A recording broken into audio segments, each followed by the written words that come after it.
Good shall sit the throne and drown in flame the mountains of man.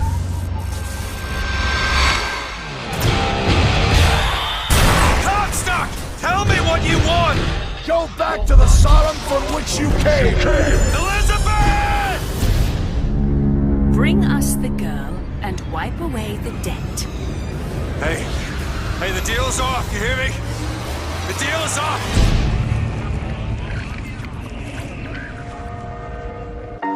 BioShock Infinite could make you feel uncomfortable.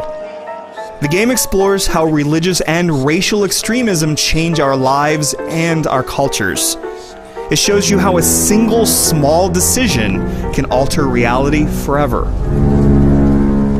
But no matter how closely these themes hit home, you won't forget BioShock Infinite once you play it.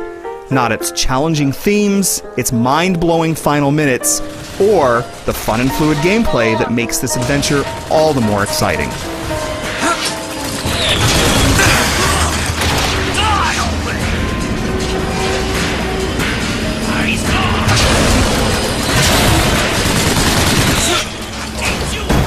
Excuse me, it's Booker DeWitt?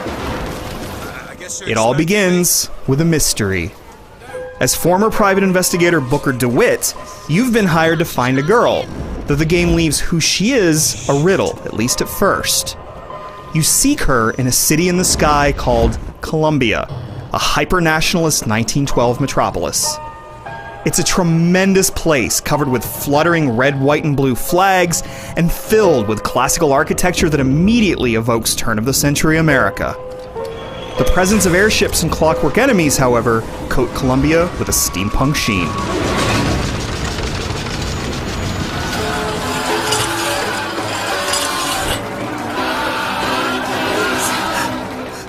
It isn't just the buildings of Columbia that are lily white. It's also the racial structure. Please, what are you doing? Come on! Are you gonna throw it? Or are you taking your coffee black these days? At a key moment, you confront the gut-wrenching reality of the city's white supremacy. You also confront one of BioShock Infinite's many core mysteries. What's up with the brand on Booker's hand? It's the mark of the false prophet, the enemy of Columbia's religious and political leader, Father Comstock. Booker is targeted as an antichrist of sorts and has no choice but to run. Plan, boys!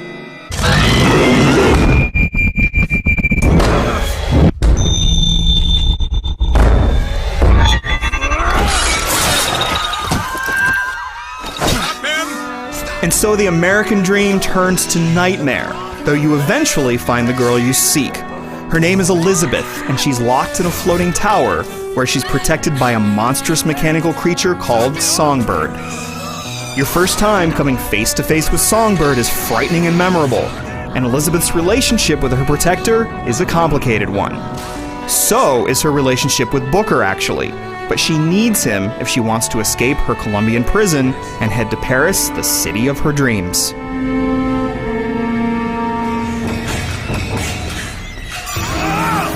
The two make their attempted escape, exploring Columbia's nooks and allying with a resistance force out of necessity.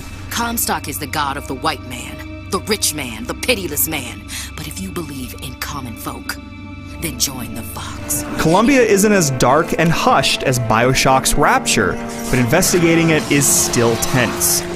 You watch as social order implode before your very eyes, and as the story darkens, so too do the places you investigate. And when the story makes you question the very essence of your reality, environments become increasingly bizarre.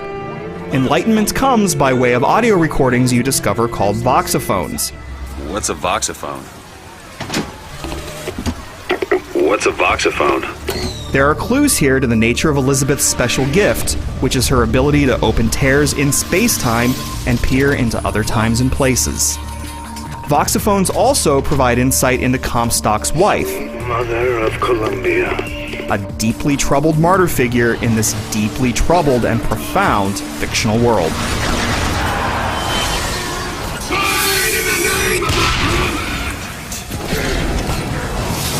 BioShock Infinite is a first-person shooter, but you aren't armed with just machine guns, pistols, and so on. Those are vigors I'm talking about. You also get to play with vigors, which are biokinetic powers that you can fling at your enemies to assist in combat. You can weaken your enemies by throwing fire at them or turning them against their comrades.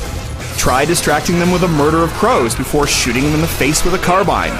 Or try charging into them at great speed and then following up with a shotgun blast.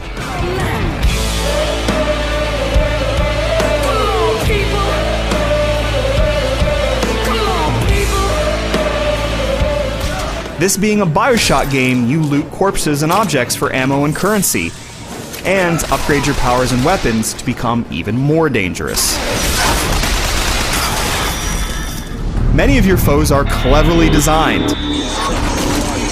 George Washington automatons plod towards you, and agile mechanical heavies dog you as you try to escape. You can get the drop on your enemies by utilizing the Skyline railway system.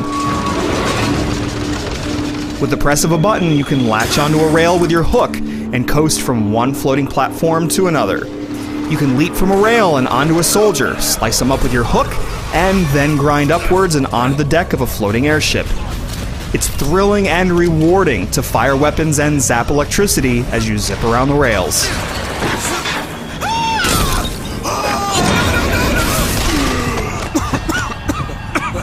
Elizabeth is usually at your side throughout, tossing health packs your way along with salts, which you need to power your vigors. She's a great companion for the most part. Elizabeth might not make it into an elevator with you, forcing you into a one-sided conversation, but moments like that are rare. More importantly, Elizabeth can access tears during battle, pulling at objects like floating turrets and crates of health packs. These objects look like they're covered with TV static, and you can bring them into being by holding a button. And thus, an engaging combat system becomes even more unpredictable. I could use a turret! Poker the gear! Once the finale comes, you will want to play BioShock Infinite again. The story takes on new meaning once you play it, knowing that which you can never unknow. BioShock is more than escapist entertainment.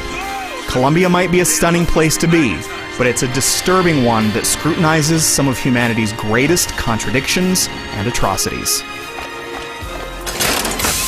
'Twas yellow skin and slanted eyes that did betray us with their lies, until they crossed the righteous path of our